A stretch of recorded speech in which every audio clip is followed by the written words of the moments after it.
Ako si Tubulina. Ako ang pinaka-healthy na tubol, ang pamantayan ng kagandahan at lakas.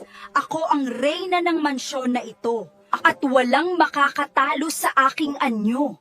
Ang lahat ng mata ay dapat nakatuon lamang sa akin. Ako si Tubulito, kapatid ako ni Tubulina. Ako ay matigas, mabigat at hindi basta-basta natitinag. Ako ang patunay ng lakas at katatagan. Hindi ako natutunaw, hindi ako nawawala. Kahit buhusan mo ako ng maraming tubig, hindi kita lulubayan.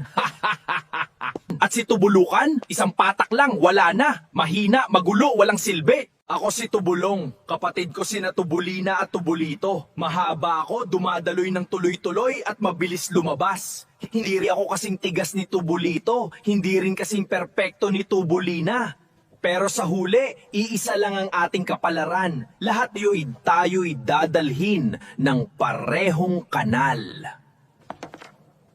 Ako si Tubulukan. Oo, ako'y patak lamang, mahina sa inyong paningin.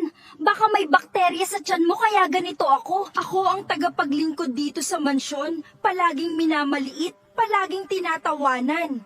Pero tandaan ninyo, ang tubig, kahit gaano kaliit, palaging nakakahanap ng daan.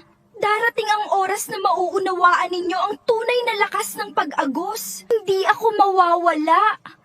Ako ang simula ng pagbabago.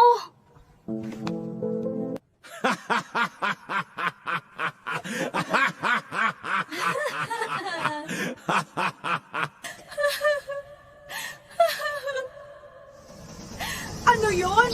Bakit yumayanig? Natatakot ako. Kasalanan mo, Tubulukan.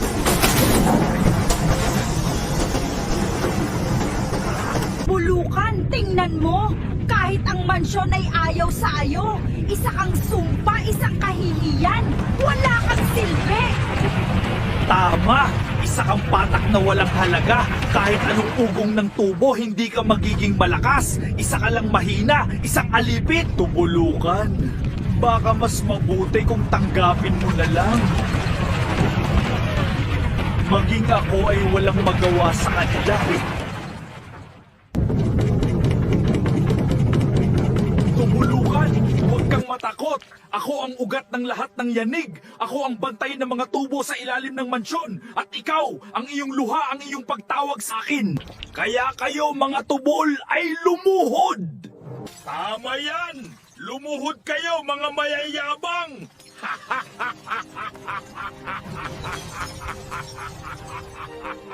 Like mo na ang video at i-follow mo ako. Yahoo!